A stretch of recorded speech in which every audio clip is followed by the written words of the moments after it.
இரட்சகருமாகிய இயேசு கிறிஸ்துவின் நாமத்தில் உங்கள் ஒவ்வொருவருக்கும் என்னுடைய அன்பின் ஸ்தோத்திரத்தை இந்த நாளில் தெரிவித்துக் கொள்கிறேன். ஆன்லைனில் பார்த்து கொண்டிருக்கிற ஒவ்வொரு சகோதர சகோதரிக்கும் என்னுடைய ஸ்தோத்திரத்தையும் இந்த வாய்ப்பை எனக்கு கொடுத்த 2 போதகர் அவர் குடும்பத்தாருக்கும் இயேசுவின் நாமத்தினாலே நான் அன்பின் ஸ்தோத்திரங்களை ஏறெடுத்துக் கொள்கிறேன். இந்த நாளிலே கூட கர்த்தருடைய வார்த்தையை இந்த உபவாச நாளிலே கூட அந்த ஆண்டவர் பாதத்தில் 1 மணி நேரம் அந்த உபவாச நாட்களில் ஆண்டவருடைய வார்த்தை கொடுக்கும்படியாய் தேவன் எனக்கு கொடுத்த நல்ல நேரத்துக்காக ஸ்லாக்கியத்துக்காக நான் நன்றி செலுத்துகிறேன். நாம் கடந்து செல்வோம். கர்த்தருடைய வார்த்தைக்கு நேராக நம்ம கடந்து செல்வோம். எல்லாரும் கண்களை மூடி கர்த்தர் நம்மோடு கூட பேசும்படியாய் இந்த உபவாச நாளிலே கர்த்தருடைய வார்த்தை நமக்கு வெளியரங்கமாக்கும்படியாய் கர்த்தர் நம்மோடு முகமுகமாய் பேசும்படியாய் ஆமென். எல்லாரும் கண்களை மூடி ஒரு விசை கண்களை மூடி நம்ம ஜெபம் செய்வோம். ஹல்லேலூயா. கர்த்தர் எங்களோடு கூட பேசுங்கப்பா என்று சொல்லி நம்முடைய வாழ்க்கையில் ஆண்டவர் என் கூட இருக்கிறாரா, ஆண்டவருடைய சமூகம் என்னை தொடர்ந்து கொண்டு இருக்குது, அவருடைய பிரசன்னத்தை என்னால் உணர முடியல, என் கூட அவர் வராரா அப்படின்ற அந்த காலடி சத்தத்தை கூட என்னால் கேட்க முடியல. என்னுடைய வாழ்க்கை வனாந்தரமாக இருக்கிறது, ஒரு கடினமான சூழ்நிலை நான் வாழ்ந்து கொண்டு இருக்கிறேன். என்னை ஆற்றுவதற்கோ என்னை தேற்றுவதற்கோ எனக்கு உதவி செய்வதற்கோ ஒருத்தரும் இல்லை. ஒரு வனாந்தர வாழ்க்கை, ஒரு கடினமான சூழ்நிலை, ஒரு கசப்பான வாழ்க்கையை நான் வாழ்ந்து கொண்டு இருக்கிறேன். கர்த்தர் என் கூட இருக்கிறாரா தெரியல அப்படின்னு சொல்கிறவங்க இன்றைக்கு இந்த நாளிலே கர்த்தர் உங்களோடு கூட இடைப்பட போகிறார். அவருடைய சத்தம், அவருடைய காலடி சத்தம் அவர் கூட உங்கள் கூட இருக்கிறாரா இல்லைன்னு தெரியல. ஆனால் நிச்சயமாக நான் சொல்லுவேன், கர்த்தர் உங்களோடு கூட இருக்கிறார். உங்களுடைய வனாந்தரம் நிச்சயமாக மாறும். ஹல்லேலூயா. உங்களுடைய வனாந்தரம், உங்களுடைய கசப்பான வாழ்க்கை நிச்சயமாக மாறும். உங்களுடைய கடினமான சூழ்நிலை நிச்சயமாக மாறும். ஆமென். ஹல்லேலூயா. இந்த வேளையில் எல்லாரும் கண்களை மூடி என்னுடைய வனாந்தரம் ஆண்டவரே மாறணும் அப்படின்னு ஜெபம் பண்ணுங்க. ஹல்லேலூயா. வனாந்திரமே வாழ்க்கையானாலும் கர்த்தர் என் பக்கம் உண்டு. வனாந்திரமே வாழ்க்கையானாலும் கர்த்தர் என் பக்கம் உண்டு. வேண்டியதை அவர் பார்த்து கொள்வார், நம்பி நான் முன் செல்லுவே. வேண்டியதை அவர் பார்த்து கொள்வார், நம்பி நான் முன் செல்லுவே. இயேசுவை நம்புவே, நாளெல்லாம் நான் பின்பற்றுவே. என்னை அவரிடம் ஒப்படைத்தேன், வெட்கப்பட்டு போக மாட்டேன். இயேசுவை நம்புவே, நாளெல்லாம் நான் பின்பற்றுவே. என்னை அவரிடம் ஒப்படைத்தேன், வெட்கப்பட்டு போக மாட்டேன். காலடி தெரியாமல் போனாலும் கர்த்தர் என் முன்னே உண்டு. காலடி தெரியாமல் போனாலும் கர்த்தர் என் முன்னே உண்டு. சமுத்திரம் ஒதுக்கி வழிகாட்டுவார், நம்பி நான் முன் செல்லுவே.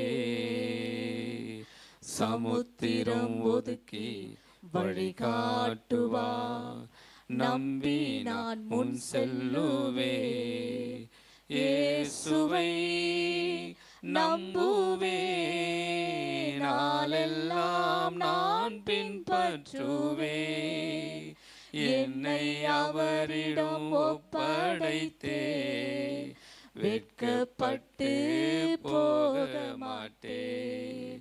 இயேசுவை நம்புவே, நாளெல்லாம் நான் பின்பற்றுவே.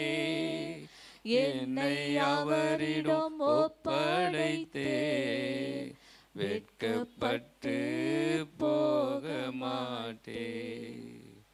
ஹல்லேலூயா. அப்பா, இந்த நாளிலே கூட தகப்பனே, இந்த வார்த்தையை ஆண்டவரே சப்பா கேட்க வந்திருக்கிற எங்களுக்கும் ஆண்டவரே, ஆண்டவரே சப்பா ஆன்லைனில் பார்த்து கொண்டு இருக்கிற ஒவ்வொருவருக்கும் ஆண்டவரே, இந்த வார்த்தையின் மகத்துவம் வல்லமை வெளிப்பட்டு ஆண்டவரே, அவருடைய வாழ்க்கையில் இருக்கிற கடினமான சூழ்நிலைகள், அவருடைய வாழ்க்கையில் காணப்படுகிற கசப்பான நிலைமைகள் மாறி ஆண்டவரே, ஒரு வனாந்திரத்தில் ஒரு வழியை உண்டாக்கி ராஜா, நீர் அந்த வனாந்திரத்தில் அந்த கடினமான சூழ்நிலையில் ஒரு வழியை நீர் உண்டாக்கி ஒரு புது வாழ்வை கட்டளையிட்டு ஆசீர்வதிக்கும்படியா இந்த வேளையில நாங்கள் ஜெபிக்கிறோம். இந்த வார்த்தையின் மகத்துவங்களை நாங்கள் அறிந்தவர்களாய் உணர்ந்தவர்களாய் கேட்பது மாத்திரமல்ல, அதன்படி நடக்கிறவர்களாய் எங்களை இந்த வேளையில ஒப்பு கொடுக்கிறோம். வார்த்தையை கேட்கக்கூடாதபடி இருக்கிற எல்லா செவிட்டு ஆவிகள், மந்தத்தின் கிரியைகள், பலவீனப்படுத்துகிற ஆவிகள், நிர்விசாரத்தின் கிரியைகள், அசட்டை பண்ணுகிற ஆவிகளை இயேசுவின் நாமத்தினால் இந்த வேளையில் கட்டி அப்புறப்படுத்துகிறேன் ஆண்டவரே. உம்முடைய பிரசன்னம் எங்கள் மத்தியில் வெளிப்படும்படியாய் ஜெபிக்கிறேன். இயேசு கிறிஸ்துவின் திருநாமத்தில் ஜெபிக்கிறேன் நல்ல பிதாவே, ஆமென். ஹல்லேலூயா. இன்றைக்கு கூட எனக்கு கொடுக்கப்பட்ட தலைப்பின் கீழே ஏசாயா 43ஆம் அதிகாரம் 19ஆம் வசனத்தின்படி நான் ஏற்கனவே தலைப்பு கொடுத்தது பிரகாரம் வனாந்திரத்திலே வழியை நான் உண்டாக்குவேன் என்று சொல்ல தலைப்பின் கீழே நம்ம வாசிக்க கேட்போம். ஏசாயா 43:19ஆம் வசனத்தை நாம் வாசிக்க கேட்போம்.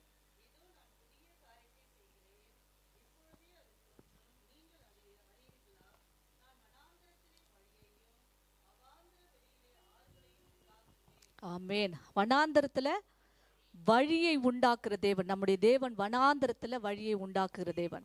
வனாந்திரம் என்னன்னா சொன்னா ஒரு வறண்ட நிலம்தான் வனாந்திரம். அந்த வனாந்திரத்துல ஆண்டவர், அதாவது நம்முடைய வாழ்க்கையில ஏற்படுகிற கசப்பான சூழ்நிலைகள், கசப்பான வாழ்க்கை, கடினமான காரியங்கள், சில வேளைகளில் கடினமான காரியங்கள் நம்முடைய வாழ்க்கையில ஏற்படும். அப்படிப்பட்ட சூழ்நிலையில் தேவன் அந்த கடினமான சூழ்நிலையில, கசப்பான சூழ்நிலைகள்ல, சோதிக்கப்படுகிற அந்த சூழ்நிலைகளை தேவன் அதுதான் வனாந்திரம். அந்த வனாந்திரத்துல தேவன் சொல்றார், நான் வழி உண்டாக்குவேன், வழி உண்டாக்கி உன்னை வழி நடத்தி உன்னை ஆசீர்வதித்து உனக்கு புதிய காரியத்தை செய்வேன் என்று சொல்லி இந்த வேத வசனத்துல போடப்பட்டிருக்கிறது. ஹல்லேலூயா. அப்ப வறண்ட நிலத்தை போல இருக்கிற, வனாந்திரத்தை போல இருக்கிற நம்முடைய வாழ்க்கை புதுப்பிக்கப்படும். புது வாழ்வை கொடுத்து தேவன் நம்மை ஆசீர்வதிக்கிறவரா இருக்கிறார். பாருங்க, இஸ்ரவேல் ஜனங்களை தேவன் வனாந்திரத்துல நடத்தினார். வனாந்திரம் என்ன அப்படின்னா நம்ம கற்றுக்கொள்ள வேண்டும். வனாந்திரம் என்றால் என்ன? யாருக்கு வனாந்திர வாழ்க்கை? யாருடைய வாழ்க்கையில தேவன் வனாந்திரத்துல வழியை உண்டாக்குவார்? அதற்கு என்ன செய்ய வேண்டும்? எல்லாத்தையும் சேர்த்து நான் குறித்த நேரத்துக்குள்ள நான் முடிக்கிறேன். பாருங்க, வனாந்திரம் என்றால் முதல்ல நம்ம என்ன தெரிந்து கொள்ள வேண்டும்னா, வனாந்திரம்னா தேவன் நம்மை பக்குவப்படுத்துகிற இடம் தான் வனாந்திரம். ஹல்லேலூயா. தேவன் நம்மை பக்குவப்படுத்துகிற இடம் தான் வனாந்திரம். அது ஒரு பரிசுத்தமான இடம் என்று கூட சொல்லலாம். வனாந்திரம் என்பது ஒரு பரிசுத்தமான இடம் என்று சொல்லலாம். ஏன்னா நம்மை பக்குவப்படுத்தி ஆண்டவர் நம்மை ஆசீர்வதிப்பதற்காக வழி நடத்துகிற ஒரு பரிசுத்தமான இடத்தை குறிக்கிறது வனாந்திரம். வனாந்திரம் கஷ்டங்கள், குறைவுகள் மற்றும் தனிமை நிறைந்த இடமாக இருந்தாலும் தேவனுடைய வல்லமை, தேவனுடைய அன்பை நேரில் பார்க்கிற இடம் தான் வனாந்திரம். அல்லேலூயா. அது கஷ்டங்கள் நிறைந்தது, சோதனைகள் நிறைந்தது, பாடுகள் நிறைந்தது, உபத்திரவங்கள் நிறைந்த இடம் தான், குறைவுகள் நிறைந்த இடம் தான். ஆனா அந்த வனாந்தரத்துல தேவனுடைய வல்லமையும் அவருடைய அன்பையும் நேரில் பார்க்கிற இடம் தான் வனாந்தரம். நீங்க பைபிள்ல பாத்தீங்கன்னா வனாந்தரம் அப்படின்னா நம்மை பரிசோதனை செய்கிற இடம், நம்மை ஆசீர்வதிக்கிற இடம், நம்மை பக்குவப்படுத்துகிற இடம். அல்லேலூயா. இஸ்ரவேல் ஜனங்களை 40 வருஷங்கள் வனாந்திரத்தில் ஆண்டவர் அவர்களை வழி நடத்தினார், பக்குவப்படுத்தினார். அவர்களை உண்மை உள்ளவர்களாய் மாற்ற அந்த இடத்துல அவர்களை பரிசோதித்து அவர்களை பக்குவப்படுத்தினார். தேவனையே சார்ந்திருக்கிற இடம் தான் வனாந்திரம். அல்லேலூயா. ஒரு புதிய ஆரம்பத்தை தேவன் நமக்கு கொடுக்கும்படியாய் நம்முடைய சோதனைகள், கடினமான சூழ்நிலைகள் அது முடிவல்ல. அதற்கு பிறகு ஆண்டவர் நம்மை வழி நடத்தி நம்மளை என்ன செய்யறாரு, அதுக்குள்ள ஒரு வழியை உண்டாக்கி ஆசீர்வதித்து புதிய ஆரம்பத்தை ஏற்படுத்துகிறது தான் வனாந்திரம். நீங்க பைபிள்ல பாத்தீங்கன்னா ஆதியாகமம் 16ஆம் அதிகாரம், ஆதியாகமம் 21ஆம் அதிகாரத்துல அங்கே ஒரு ஆகார் என்ற அடிமை பெண், கைவிடப்பட்ட ஒரு பெண், யாருக்கு வனாந்திரம் சொல்ற பாருங்க, அங்கே கைவிடப்பட்ட ஒரு பெண், அடிமைத்தனத்துல உட்பட்ட ஒரு பெண் சூர் வனாந்திரத்துல அலைந்து திரிந்தாள், பேர்சபாவின் வனாந்திரத்திலே அலைந்து திரிந்தாள். அப்போ வனாந்திரம் என்றால் என்னன்னு உங்களுக்கு சொன்ன, வனாந்திரம் யாருக்கு உண்டாகிறதுனா கைவிடப்பட்டவர்களுக்கு. ஹல்லேலூயா. உதவி செய்ய ஒருத்தரும் இல்லாதவர்களுக்கு, தேற்றுவதற்கு யாருமே இல்லை, அப்படிப்பட்ட மக்களுக்கு தான் வனாந்திரம். ஹல்லேலூயா. எனக்கு உதவி செய்ய ஒருத்தர் இல்லை, என்னை தேற்றுவதற்கு யாருமே இல்லை, என்னை விசாரிக்க ஒருத்தருமே இல்லை. அப்படிப்பட்ட கைவிடப்பட்ட நிலைமையில் உள்ளவர்கள், அடிமைத்தனத்துல இருந்த ஆகார், அடிமை பெண்ணாகிய ஆகார் அப்படின்னு போடப்பட்டிருக்கு. அடிமைத்தனத்துக்கு உள்ளானவர்களுக்கு வனாந்தர வாழ்க்கை உண்டாகும். ஹல்லேலூயா. அதுதான் வனாந்தரம் என்றால் திசை தெரியாத ஒரு இடம் தான் வனாந்தரம். நமக்கு குருடாக்கப்பட்ட நம்முடைய கண்கள் குருடாக்கப்பட்டிருக்கும். பக்கத்துல தான் நீர் ஊற்றி இருந்தது ஆகாருக்கு. ஆனாலும் அவள் அந்த அவசரம், அந்த கடினமான சூழ்நிலை, அந்த கசப்பான அவளுடைய வாழ்க்கை, அதனால அவருக்கு பக்கத்துல இருக்கிற நீரூற்று அவளால பார்க்க முடியல. குருடாக்கப்பட்டது அவளுடைய கண்கள்.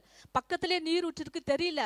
அந்த அவசரத்துல அவள் அங்கேயும் அலைந்து திரிந்து கொண்டிருக்கிறாள். இப்ப வனாந்தரம்னா திசை தெரியாத ஒரு இடம், பாதை தெரியாத ஒரு இடம். எந்த பக்கம் போறது, என்ன பண்றது, என்ன செய்யறதுன்னு நம்ம திகைத்து நிற்கிற ஒரு இடம் தான் வனாந்தரம். ஹல்லேலூயா.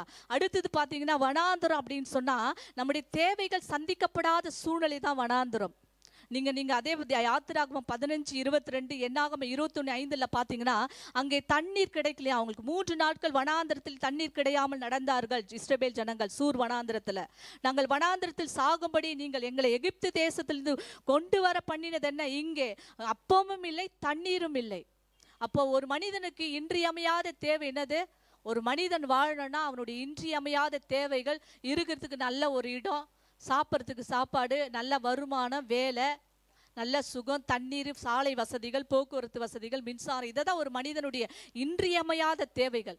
அது சந்திக்கப்படலைன்னா உன் வாழ்க்கையில உன்னுடைய வாழ்க்கை வனாந்தரம். உன்னுடைய தேவைகள் சந்திக்கப்படாத ஒரு சூழ்நிலை, அது அப்பமும் இல்லை, தண்ணீரும் அவங்களுக்கு இருக்கிறதுக்கு நல்ல இடம் இல்லை. அந்த இடத்துல வனாந்தரத்துல பாதுகாப்பு இல்லை, ஒரு நிழல் இல்லை அவங்களுக்கு, ஒரு குளிர்ச்சியான மரம் செடி கிடையாது. அந்த வனாந்தரத்தில் அவர்கள் அலைந்து திரிகிற வாழ்க்கை, அப்படிப்பட்ட வாழ்க்கை தான். தேவைகள் ஒருவேளை நம்முடைய வாழ்க்கையில தேவைகள் சந்திக்கப்படவில்லை என்றால் அது வனாந்தரம். நம்முடைய தேவைகளை பாருங்க. அடுத்தது பாத்தீங்கன்னா நீங்க யோபு 1:19 பாத்தீங்கன்னா வனாந்தரத்துல பெருங்காற்று ஒன்று உண்டாகி அந்த யோபின் பிள்ளைகள் இருந்த வீட்டின் மேல 4 முனையிலும் அடிக்க, அப்ப என்ன நடந்ததுன்னா அந்த வீட்டு அப்படியே அவர்கள் அந்த 10 பிள்ளைகள் மேல விழுந்து அவர்கள் அழிக்கப்பட்டார்கள். வனாந்தரத்திலிருந்து வந்த பெருங்காற்று. அப்ப இது என்ன சொல்றேன்னா பேரழிவு. நம்முடைய வாழ்க்கையில ஏதோ ஒரு அழிவு, ஏதோ ஒரு இழப்பை நாம் சந்திக்கும் பொழுது, ஏதோ ஒரு மிகுந்த துன்பத்தை நாம் சந்திக்கும் பொழுது, ஏதோ ஒரு அதிர்ச்சிகரமான காரியங்கள் நம்முடைய வாழ்க்கையில நடக்கும் போது அதுதான் வனாந்தரம். ஹல்லேலூயா. இந்த யோபுக்கு ஒரே நேரத்துல அதிர்ச்சிகரமான சம்பவங்கள் அப்படியே வந்துச்சு. ஒரு பக்கத்துல இருந்து ஒருத்தர் வந்து ஒரு இழப்பு செய்தி, நஷ்டமான காரியங்களை சொல்றாங்க. உன் பிள்ளைகள் இறந்து போனாங்க, உன்னுடைய ஒட்டகங்கள் போயிருச்சு, உன்னுடைய ஆடுகள் போயிருச்சு, உன்னுடைய மாடுகள், உன்னுடைய வேலைக்காரர்கள் எல்லாம் இழந்து போன ஒரே நேரத்துல அதிர்ச்சிகரமான சம்பவங்களை கேட்கும் போது அது நமக்கு எப்படி இருக்குதுன்னா வனாந்தரமான ஒரு வாழ்க்கையா இருக்கிறோம். அப்போ திசை தெரியாத ஒரு பாதை, அது வனாந்தரம். நம்முடைய தேவைகள் சந்திக்கப்படவில்லைன்னா அது ஒரு வனாந்தரம். நம்முடைய வாழ்க்கையில ஏதோ ஒரு இழப்பு, நஷ்டம், ஒரு பலவீனம், ஒரு மிகுந்த துன்பம், ஒரு கண்ணீரின் பாதை வரும்பொழுது அதுதான் வனாந்தரம். அப்படிப்பட்ட வனாந்தரத்துல தான் ஆண்டவர் என்ன செய்வாரா? வழி உண்டாக்குவார். ஹல்லேலூயா. அப்படிப்பட்ட வனாந்தரத்துல உனக்கு வழியை உண்டாக்கி உன்னை பாதுகாத்து வழி நடத்தி உனக்கு ஒரு புதிய ஆரம்பத்தை கொடுத்து உன்னை ஆசீர்வதிப்பேன். அதுதான் ஏசாயா 43:19 வசனத்துடைய அர்த்தம். பாருங்க, இன்றைக்கு இந்த வனாந்தரம் என்னன்னே தெரியாம என்னென்ன செய்யணுமா இருந்து கொண்டிருக்கிற வனாந்தரம் என்ன அப்படின்னு தெரிந்து கொண்டு, அந்த வனாந்தரத்துல ஆண்டவர் யாருக்கு வனாந்தரத்தை கொடுக்கிறார் என்பதை தெரிந்து கொண்டு, அப்போ என் வாழ்க்கையில வனாந்தரம் மாறணும்னா நான் என்ன செய்யணும், வனாந்தரத்துல ஆண்டவர் எப்படி எனக்கு வழி உண்டாக்குவார், அதை என்பதை தான் எனக்கு தியானிக்க போகிறோம். அடுத்தது பாத்தீங்கன்னா யாருக்கு வனாந்தர வாழ்க்கை உண்டாகுதுன்னு சொன்னல. அப்போ முதலாவதாக கைவிடப்பட்ட இந்நிலையில் இருப்பவர்களுக்கு வனாந்தர வாழ்க்கை, இரண்டாவது அடிமைத்தனத்திற்கு உட்பட்டவர்களுக்கு வனாந்தர வாழ்க்கை. நீங்க ஆதியாகமம் 21:14 படி கைவிடப்பட்ட நிலையில் அவள் இந்த பெயர் சபாவின் வனாந்தரத்தில் அலைந்து திரிந்தாள் என்று சொல்லி, அப்ப கைவிடப்பட்ட சூழ்நிலை. இரண்டாவது ஆதியாகமம் 16:6 அடிமைத்தன பெண்ணாகிய உன் பெண்ணாகிய சாராள், அந்த ஆபிரகாம் வந்து சாராளை நோக்கி சொல்றாரு, இதோ உன் அடிமை பெண் உன் கையிலே இருக்கிறார், உன் பார்வைக்கு சொன்னபடி நலமானபடி அவளுக்கு செய். அப்ப அடிமை, ஏதோ ஒரு அடிமைத்தனத்துல நமக்கு இருக்கும் பொழுது வனாந்தர வாழ்க்கை நமக்கு உண்டாகிறது. நீங்க லூக்கா 8:29 பாத்தீங்கன்னா பிசாசின் போராட்டங்களில் சிக்குண்டவர்களுக்கு வனாந்தரமா. அந்த அசுத்த ஆவி வெகு காலமாய் அவனை பிடித்திருந்தது, அவனை சங்கிலிகளினாலும் விலங்குகளினாலும் கட்டுண்டு காவல் பண்ணப்பட்டிருந்தும் கட்டுகளை முறித்து போட்டு பிசாசினால் வனாந்தரங்களுக்கு துரத்தப்பட்டான். அப்ப பிசாசின் பிடியில சிக்குண்டவர்களுக்கு, கட்டப்பட்டவர்களுக்கு வனாந்தர வாழ்க்கை. என்னாகமம் 32:15 பாத்தீங்கன்னா, அங்கே நீங்கள் கர்த்தரை விட்டு பின்வாங்கினால் அவர் இன்னும் உங்களை வனாந்தரத்தில் இருக்க பண்ணுவார். கர்த்தரை விட்டு பின்வாங்க கூடாது. கர்த்தரை விட்டு பின்வாங்கினால் நமக்கு வனாந்தர வாழ்க்கை. மத்தேயு 4:1 போடப்படுகிறது, அப்பொழுது இயேசு பிசாசினால் சோதிக்கப்படுவதற்கு ஆவியானவராலே வனாந்தரத்துக்கு கொண்டு போகப்பட்டார். இப்போ சோதனை வரும்பொழுது நமக்கு என்ன வருது? வனாந்தர வாழ்க்கை. 5 காரியங்களை சொன்ன. யாருக்கு வனாந்தர வாழ்க்கை? கைவிடப்பட்ட நிலையில் உள்ள பிள்ளைகளுக்கு, அடிமைத்தனத்திற்கு உட்பட்ட பிள்ளைகளுக்கு, பிசாசின் பிடியில கட்டப்பட்ட பிள்ளைகளுக்கு. கர்த்தரை விட்டு பின்வாங்கும் பொழுது நமக்கு வனாந்தரம். சோதிக்கப்படுகிற நேரத்தில் இயேசு கிறிஸ்துவை பிசாசு என்ன செய்யறான்? சோதிக்கிறான். நம்மளை ஏமாத்துறோம். அவருக்கே ஒரு வனாந்தரம் வந்துச்சு. அவர் வனாந்தரத்தை ஜெயிச்சாரு. நம்மளும் வனாந்தரத்தை ஜெயிக்க ஆவியானவர் நமக்கு பலன் தருவார். அல்லேலூயா. சோதிக்கப்படுகிறதுக்கு வனாந்தர வாழ்க்கை. அப்போ இந்த வனாந்தர வாழ்க்கை மாறணும். எனக்கு வனாந்தரத்துல ஒரு வழி ஆண்டவர் எனக்கு கொடுக்கணும். இதுதான் நான் முடிக்க போறேன். 3 காரியங்களை சொல்லி நான் முடிக்கிறேன். வனாந்தரத்துல வழி எப்படி உண்டாகிறது? முதலாவதாக நாம் வாசிக்க கேட்போம். யாத்திராகமம் 14ஆம் அதிகாரம் 3ஆம் வசனத்தை வாசிக்க கேட்போம். 14:3. யாத்திராகமம் 14:3.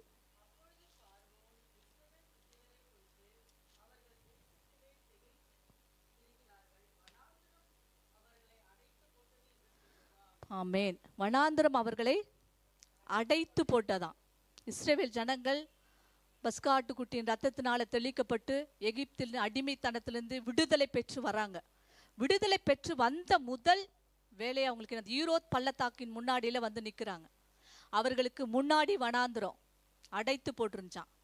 இப்போ அவங்க முன்னேறி செல்லணும்.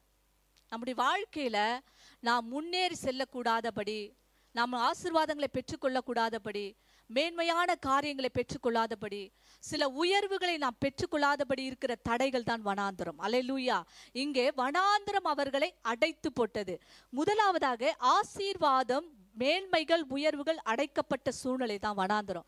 அதுல ஆண்டவர் எப்படி வழி உண்டாக்கினார் சொல்லி தான் நம்ம பார்க்கிறோம். இப்போ முன்னாடி அவங்களுக்கு வனாந்தரம்.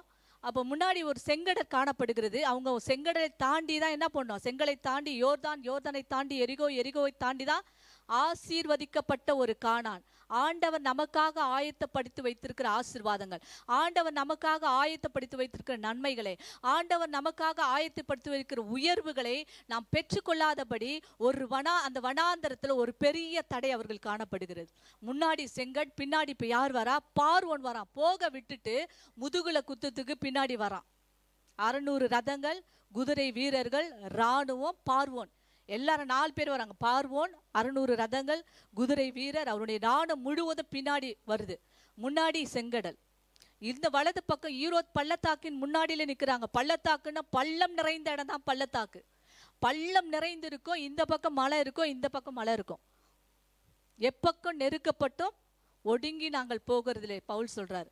4 பக்கம் பிரச்சனை இருக்கும் ஒரு கிறிஸ்தவனுக்கு. ஆண்டவருடைய ஆசீர்வாதங்களை பெற்றுக்கொள்ள முதலாவது தடை வரும். கண்டிப்பா தடை வரும். அது ஆண்டவர் கொடுக்கிற ஆசீர்வாதமா இருந்தா உன் வாழ்க்கையில தடை வந்துனே இருக்கு. அது பெற்றுக்கொள்கிறவருக்கு நீ தடையை போராடி கொண்டே இருக்கணும். அந்த வனாந்தரத்தை நீ சந்தித்து கொண்டே இருக்கணும். அந்த வனாந்தரத்துல நீ போராடி கொண்டே இருக்கணும். 4 பக்கம் பிரச்சனை. ஒரு பக்கம் செங்கடல், முன்னாடி செங்கடல், பின்னாடி பார்வோன், வலது பக்கம் இடது பக்கம் பெரிய தடைகள். முன்னாடி போக முடியல சிஸ்டர். ஒரு உயர்வு வரமாட்டேங்குது. ஒரு ஊதிய உயர்வோ இல்ல ஒரு வேலையில உயர்வோ வரமாட்டேங்குது. பிரச்சனை மேல பிரச்சனை. பொருளாதார நெருக்கடி ஒரு பக்கம் கடன் பிரச்சனை, ஒரு பக்கம் பிள்ளைகள் பிரச்சனை, ஒரு பக்கம் சத்ரு என்னை தொடர்ந்து கொண்டு இருக்கிறான். முதுகுல குத்த என்னை மூழ்கடிக்க சத்ரு. இப்படிப்பட்ட சூழ்நிலையில, இப்படிப்பட்ட வனாந்தரமான அடைக்கப்பட்ட வனாந்தர சூழ்நிலையில நாம் செய்ய வேண்டிய ஒரு காரியம். ஹல்லேலூயா. அதே 14-16 வசனத்தை வாசிக்க கேட்போம்.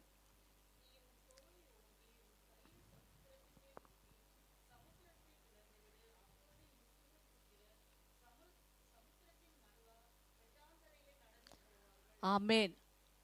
அடைக்கப்பட்ட வனாந்தரத்துல நாம செய்ய வேண்டிய ஒரு காரியம், ஆண்டவர் உன் வனாந்தரத்துல, அடைக்கப்பட்ட வனாந்தரத்துல, உன் ஆசீர்வாதத்தை பெற்றுக்கொள்ளாதபடி இருக்கிற அந்த வனாந்தரத்துல நீ ஆண்டவர் ஒரு வழியை உண்டாக்கணும்னா நாம் செய்ய வேண்டிய காரியம், உன் கோலை ஓங்கு. உன் கோலை ஓங்கு, உன் கையை சமுத்திரத்தின் மேல் நீட்டு. உன் கோலை ஓங்கு, உன் கையை சமுத்திரத்தின் மேல் நீட்டு. இதுதான் ஆண்டவர் நமக்கு கொடுக்குறது. அப்பதான் வனாந்தரத்துல வழி உண்டாக்குவார். ஆண்டவர் சொல்றாரு, நான் வந்து நீ போ மோசே, நீ ஒரு வார்த்தை சொல்லுன்னு சொல்ல, உன் கோலை கையில் இருக்கு, கோலை ஓங்கு. கோலை ஓங்கிட்டாலே போதும், பிரச்சனை எல்லாம் அடங்கிடும். உன் கையை சமுத்திரத்தின் மேல் நீட்டு. ஆண்டவர் நம்ம கையில என்ன கொடுத்துருக்கிறாரு? கோலை கொடுத்துருக்கிறார், வாக்கு தத்தம். அதனாலதான் நம்ம பாஸ்டருங்க வாக்கு தத்தம் மனப்பாடம் பண்ணி கேட்டு கேட்டு நம்மளை எல்லாம் சொல்ல வைக்கிறாங்க. வாக்கு தத்தத்தை உயர்த்த உயர்த்த, வசனத்தை உயர்த்த உயர்த்த, உன்னுடைய வனாந்திரம், அடைக்கப்பட்ட வனாந்திரம், ஆசீர்வாதம், நன்மை, உயர்வு வரக்கூடாதபடி தடை வச்சிருக்கிற, பின்னாடி தடுத்து கொண்டு இருக்கிற பிசாசு, முன்னாடி இருக்கிற பிரச்சனை, வலது பக்கம் இடது பக்கம் இருக்கிற பிரச்சனை எல்லாம் மாறணும்னா வாக்கு தத்தத்தை கோலை உயர்த்துங்கள். நம்ம கையில் இருக்கிற கோலை வாக்கு தத்தங்களை உயர்த்துங்க. உன் கையை சமுத்திரத்தில் மேல் நீட்டு. அப்படி செய்யும் பொழுது மோசே என்ன நடக்குது? 21ஆம் வசனம், மோசே தன் கையை சமுத்திரத்தின் மேல் நீட்டினான். அப்பொழுது கர்த்தர் முழுவத பலத்த கீழ்காற்றினால் சமுத்திரம் ஒதுங்கும்படி செய்து அதை வறண்டு போக பண்ணினார். ஜலம் பிளந்து பிரிந்து போயிற்று. என் வாழ்க்கையில ஒரு வழி அதுதான் உண்டாகணும். என் வாழ்க்கையில, என் வனாந்திரத்துல இப்ப என்னால ஆசீர்வாதத்தை பெற்றுக்கொள்ள முடியல சிஸ்டர். ஒரு உயர்வு வரமாட்டேங்குது. ஒரு உயர்வு வரதுக்கு என்னுடைய யாராவது ஒருத்தர் தடை பண்ணினே இருக்கிறாங்க. யாராவது ஒருத்தர் என்ன என் மேல கம்ப்ளைண்ட் பண்ணிட்டே இருக்காங்க. எனக்கு அந்த பொருளாதார நெருக்கடி உள்ள, அந்த நெருக்கடியிலிருந்து வெளியே வர முடியாது, கடன் பிரச்சனை வெளியே வர முடியாது, பிள்ளைகள் பிரச்சனை பெருசா இருக்கு, அப்படியே தேவைகள் இப்படி இருக்குது அப்படின்னு நினைச்சு கொண்டிருக்கலாம். ஆனா அப்படியே வாழ்க்கையில அந்த வனாந்தரத்தை ஆண்டவர் மாற்றணும்னா உன் கையில் இருக்கிற கோலை நீ ஓங்கி வாக்கு தத்த வசனங்களை, அதனால்தான் தாவீது சொல்ற, உமது கோலும் உமது தடியும் என்னை தேற்றும் வேண்டும். அந்த கோலை நாம் உயர்த்தும் போது, நம்ம கையில் இருக்கிற வசனங்களை ஒரு நாள் அறிக்கை செய்யும் பொழுது, கர்த்தர் உன்னுடைய அந்த அடைக்கப்பட்ட அந்த வனாந்திரம், 4 பக்க பிரச்சனை ஆண்டவர் என்ன செய்ய போறாரு? ஒரு நொடியில அந்த சமுத்திரத்தை பிளந்து, அப்பொழுது இஸ்ரவேல் புத்திரர் சமுத்திரத்தின் நடுவாக வெட்டாந்தரையில நடந்து போனார்கள் என்று சொல்லி பார்க்கிறோம். என் வனாந்திரத்துல இப்படிப்பட்ட வழி உண்டாகணும் ஆண்டவரே. என் ஆசீர்வாதத்தை நான் பெற்றுக்கொள்ளணும், அந்த நன்மையை நான் பெற்றுக்கொள்ளணும், அந்த உயர்வை நான் பெற்றுக்கொள்ளணும். அப்போ ஆண்டவர் நமக்கு நிறைய வாக்கு தத்தங்களை கொடுத்திருக்கிறார். தடையை பார்த்து பேசுங்க. என்ன தடையை பார்த்து வசனம் இருக்கு? தடைகளை நீக்கி போடுகிற என் ராஜா முன்பாக செல்றார். தடையை பார்த்து பேசுங்க. பின்னாடி இருக்கிற பிசாசை, ஒரு வழியாய் வருகிற சத்துருக்கள் 7 வழியாய் ஓடி போவார். மலையை பார்த்து பேசுங்க. மலையை மிதித்து நொறுக்கி குன்றுகளை என்ன செய்வாரு? பதருக்கு ஒப்பாக்கிடுவார். நம்மளை போரடிக்கிறது புதிதும் கூர்மையுமான பற்கள் உள்ள எந்திரமாக்க. யார? பூச்சிய, சிறு பூச்சியை தான் ஆண்டவர் மாத்துறாரு. சிறு பூச்சியை போல நம்ம ஆண்டவர் போரடிக்கிறதுக்கு, இதோ உன்னை புதிதும் கூர்மையுமான பற்கள் உள்ள எந்திரமாக்குகிறேன், நீ மலைகளை மிதித்து நொறுக்கி வழியாக்குவாய். மலைகளை வழியாக்குகிற கிருபைகளை நமக்கு கொடுத்திருக்கிறார். வசனங்களை சொல்லும் பொழுது, பிரச்சனையை பார்த்து வசனம் சொல்லுங்க. என் பிள்ளைகள் ஒலிவ மர கன்றுகளை போல இருப்பாங்க. என் வீட்டை சுற்றில அவர்கள் ஒலிவ மர கன்றுகளை போல இருப்பாங்க. என் பிள்ளைகளுடைய எதிர்காலம் ஆசீர்வாதமா இருக்கும். என் கடன் பிரச்சனை, கடன் வாங்காதிருப்பாய், கடன் கொடுப்பாய் என்று சொன்னீரே. அப்படி நம்ம வாக்கு தத்தங்களை உயர்த்தும் பொழுது நம்முடைய வனாந்திரம் வழி திறக்கப்பட்டு ஆண்டவர் நம்மை அதுக்குள்ளாய் வழி நடத்தி அந்த கானான் என்ற ஆசீர்வாதத்தை, அந்த மேன்மையை, அந்த உயர்வை கொடுக்க அவர் வல்லமுடைய தேவனாய் இருக்கிறார். ஹல்லேலூயா. அப்போ வனாந்திரம், இப்படிப்பட்ட வனாந்திரம் வழி திறக்கணும்னா வாக்கு தத்த வசனங்களை உயர்த்துங்க. ரெண்டாவது பாத்தீங்கன்னா, ரெண்டாவது வாசிங்க, மத்தேயு 14:15. மத்தேயு 14:15.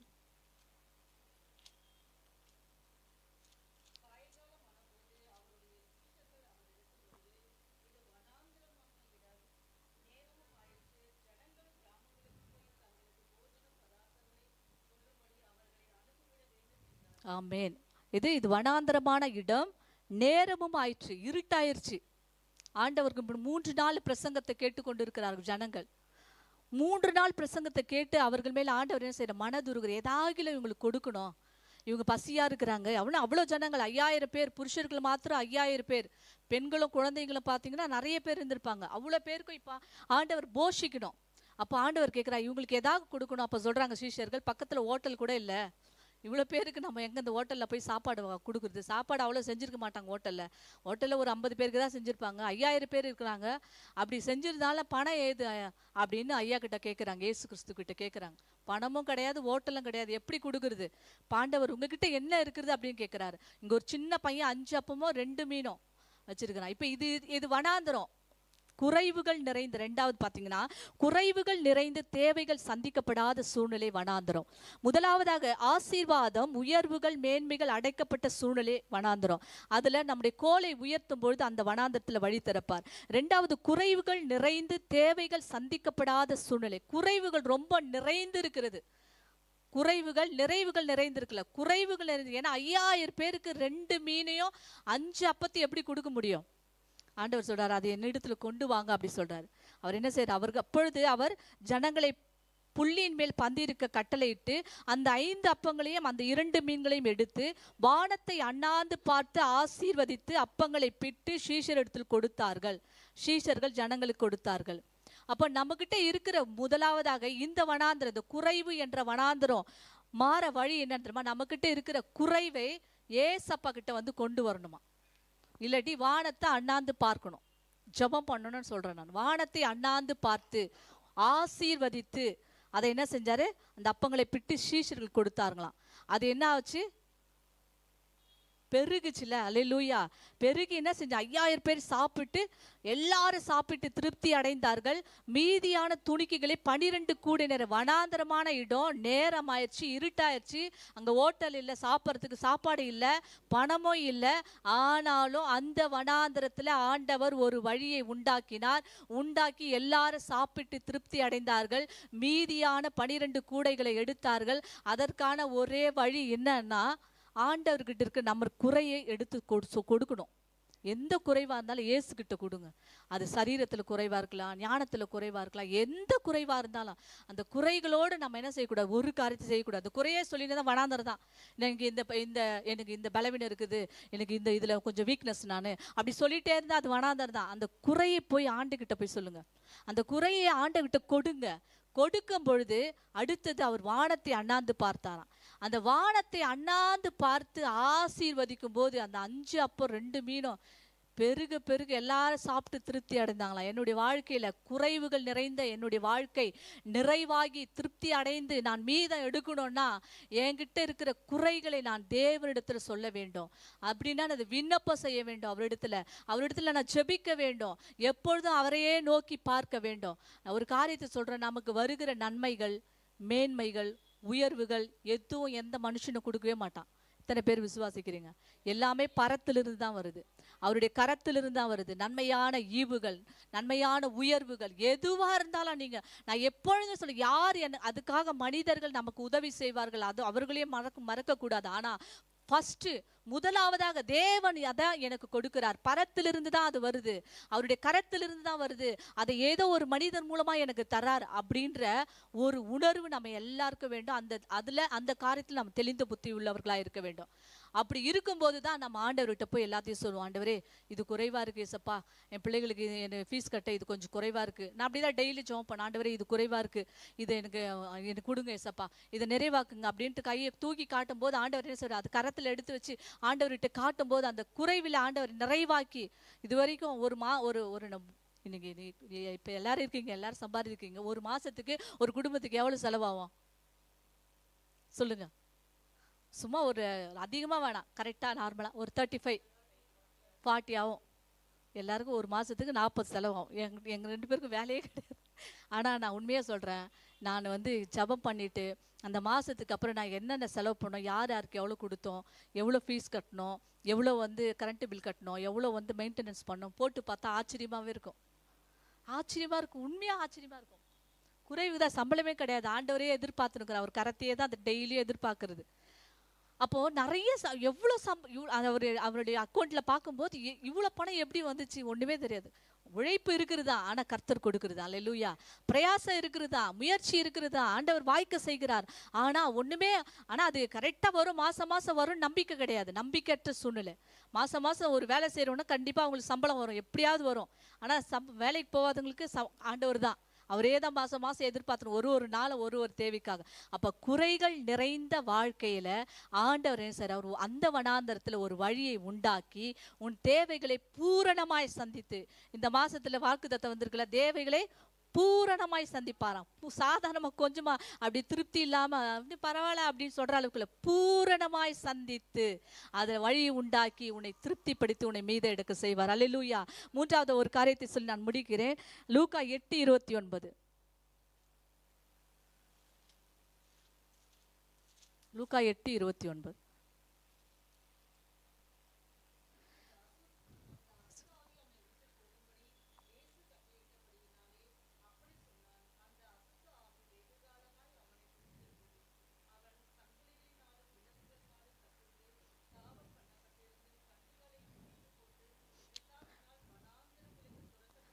பிசாசினால் வனாந்தரங்களுக்கு துரத்தப்பட்டிருந்தான். நான் சொன்னல, யாருக்கு வனாந்தர வாழ்க்கை? பிசாசின் பிடியில சிக்குண்டவர்களுக்கு வனாந்தர வாழ்க்கை.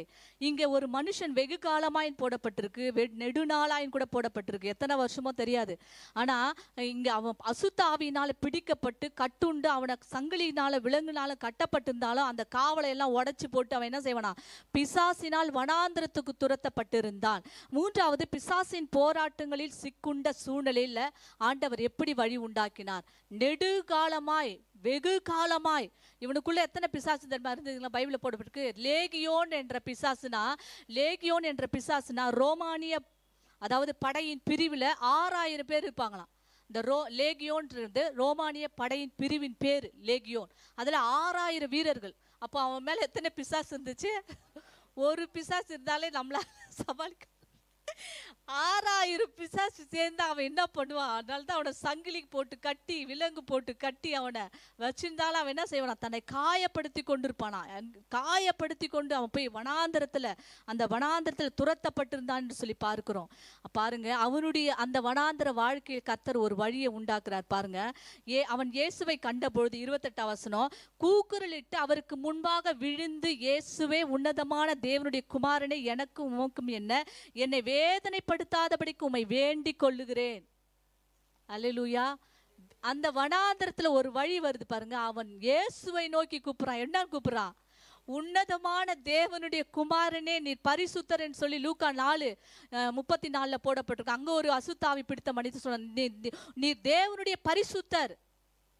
வனாந்திரம் வருதா? நம்ம கட்டப்பட்ட இருக்குமா? ஏதோ ஒரு பலவீன கட்டோ, சாப கட்டோ, மரண கட்டோ, பாதாள கட்டோ, அப்புறம் சாத்தானுடைய கட்டுகளோ, எந்த கட்டுகளோ பாவத்தினால கட்டப்பட்டிருக்கியா? அந்த கட்டப்பட்ட சூழ்நிலை நம்ம சொல்ல வேண்டிய ஒரே காரியம், தேவனை அறிந்து கொள்ள வேண்டும்.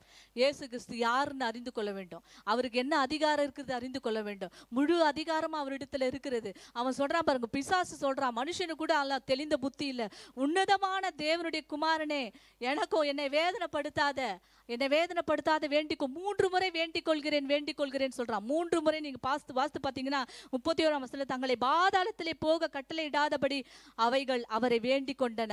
அதுக்கப்புறம் பாத்தீங்கன்னா 34ஆம் வசனம், 32ஆம் வசனத்துல பாத்தீங்கன்னா அங்க போடப்பட்டிருக்கோம், அவ்விடத்துல அநேக பன்றிகள் கூட்டமாய் மலையில மேய்ந்து கொண்டிருந்தது, அவைகள் அந்த பன்றி கூட்டத்துல நாங்க போறோம் அப்படின்னு வேண்டிக் கொண்டோம். 3 முறை வேண்டிக் கொள்கிறது.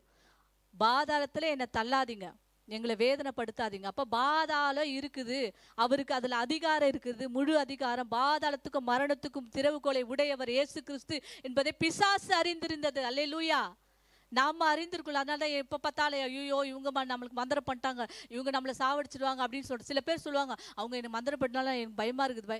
இல்லை, மரணத்துக்கு பாதாளத்துக்கு திறவுகோலை அவர் உடையவராக இருக்கிற, என் காலங்கள் அவருடைய கரத்தில் இருக்கிறது. பிசாசு என் உயிர் எடுக்க முடியாது, பில்லி சுனியை என் உயிர் எடுக்க முடியாது, மந்திரம் என் உயிர் எடுக்க முடியாது, எந்த பொல்லாத மனுஷனை என் உயிர் எடுக்க முடியாது. என் உயிர் அவர் கையில் இருக்கிறது.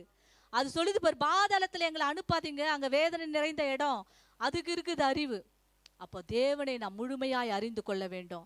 அப்படி அறிந்து கொள்ளும் பொழுது கட்டப்பட்ட நம்முடைய சூழ்நிலைகள், கட்டப்பட்ட நம்முடைய வாழ்க்கையில் பலவீன கட்டா, பாரம்பரிய கட்டுகளாக இருக்கலாம், அல்ல சாப கட்டுகளாக இருக்கலாம், அந்த கட்டுகளில் நான் வெளியே வரணும், நான் விடுவிக்கப்படணும், நான் விடுதலை ஆறணும், இயேசு கிறிஸ்துக்கு முழு அதிகாரம் இருக்கிறது என்பதை நாம் உணர்ந்து கொள்ள வேண்டும். அவர்தான் மெய்யான தேவன், அவர்தான் மரணத்துக்கு பாதாளத்துக்கு திறவுகோலை உடையவர், அவர்தான் சர்வ வல்லமுள்ள தேவன் என்ற அறிவு, உணர்வு, ஞானம் நமக்கு இருக்கும் பொழுது, அந்த தெளிந்த புத்தி இருக்கும் பொழுது இந்த வனாந்திரம் நம்முடைய வாழ்க்கையில முடிவுக்கு வரும். ஹல்லேலூயா, ஹல்லேலூயா.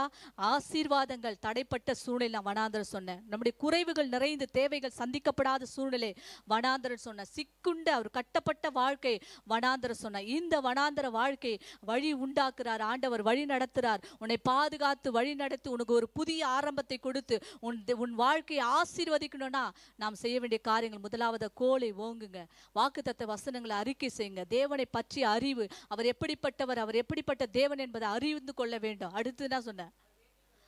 அவரை வேண்டிக் கொள்ளணும். ரெண்டாவது சொன்ன ஒண்ணு, கர்த்தரை குறைவுகளை அவர்கிட்ட கொடுத்து அவரை நம்ம நோக்கி பார்க்க வேண்டும். வானத்தையே நோக்கி பார்க்கணும், அவர் கரத்தையே பார்க்கணும், மனுஷர்களை சார்ந்து இருக்க கூடாது. அப்படி 3 காரியங்களை செய்யும் பொழுது கர்த்தர் வனாந்திரத்திலே வழியை உண்டாக்குவார். ஹல்லேலூயா. கண்களை மூடி நாம் ஜெபம் செய்வோம். ஹல்லேலூயா. மை நன்றியோடு துதிக்கிறோம் தகப்பனே. இந்த வேலையில கூட தகப்பனே, வனாந்திரத்திலே வழியை உண்டாக்குவேன் என்று சொன்னீர். வனாந்திரத்திலே கடினமான சூழ்நிலை, கசப்பான அனுபவங்கள், எங்களுடைய வாழ்க்கையில சோதனையான நேரங்கள், இக்கட்டான சூழ்நிலைகள், அதையெல்லாம் மாற்றி அந்த வனாந்திரத்திலே உங்களுக்கு வழியை உண்டாக்கி, நான் வழி நடத்தி உங்களை பாதுகாத்து உங்களுக்கு ஒரு புதிய ஆரம்பத்தை கொடுத்து உங்களை ஆசீர்வதிப்பேன் என்று சொன்ன இந்த வார்த்தைக்காய் நன்றி செலுத்துகிறோம். வனாந்திரமும் வறண்ட நிலமும் மகிழும் என்று சொன்னீரே. உன் வனாந்திரத்தை ஏதனை போலும் கர்த்தரின் தோட்டத்தை போலும் ஆக்குவேன் என்று சொன்னவர். எங்களுடைய வனாந்திர வாழ்க்கை மாறுட்டு ஆண்டவரே. ஆண்டவரே, நாங்கள் எங்கள் வனாந்திரத்திலே வழி உண்டாக நாங்கள் என்ன செய்ய வேண்டும் என்பதை கற்றுக்கொண்டோம் ராஜா. யாருக்கு வனாந்திர வாழ்க்கை, வனாந்திர வாழ்க்கை யாருக்கு என்று நாங்கள் கற்றுக்கொண்டோம் ஆண்டவரே. அதன்படி நாங்கள் நடக்க எங்கள் தேவன் எங்களுக்கு கிருபை பாராட்டும்படியாய் இந்த வேளையில எங்களை செபிக்கிறோம் ஆண்டவரே. இதை பார்த்து கொண்டிருக்கிற, இதை கேட்டுக்கொண்டிருக்கிற ஒவ்வொருடைய வாழ்க்கையில் இருக்கிற வனாந்திரங்கள் மாறட்டும் இயேசுவின் நாமத்தினாலே. கடினமான சூழ்நிலைகள் மாறட்டும் அப்பா. சோதனையான காரியங்கள் மாறட்டும் ராஜா. கசப்பான அனுபவங்கள் மாறட்டும் தகப்பனே. அவருடைய எல்லா பாடுகள், அதிர்ச்சிகரமான காரியங்கள், அழிவுகள் எல்லாம் மாறட்டும் இயேசுவின் நாமத்தினால. மிகுந்த துன்பங்கள் மாறட்டும் ராஜா. வனாந்திரத்திலே வழியை உண்டாக்கி அவர்களை ஆசீர்வதித்து புதிய காரியங்களை இந்த நாளிலிருந்து நீர் ஏற்படுத்தி கொடுக்கும்படியாய் ஜெபிக்கிறோம். எங்கள் ஸ்தாபனத்தில் இருக்கிற இந்த வனாந்திரம், பொருளாதார நெருக்கடி இயேசுவின் நாமத்தினால மறையும்படியா நாங்கள் ஜெபிக்கிறோம் ஆண்டவரே.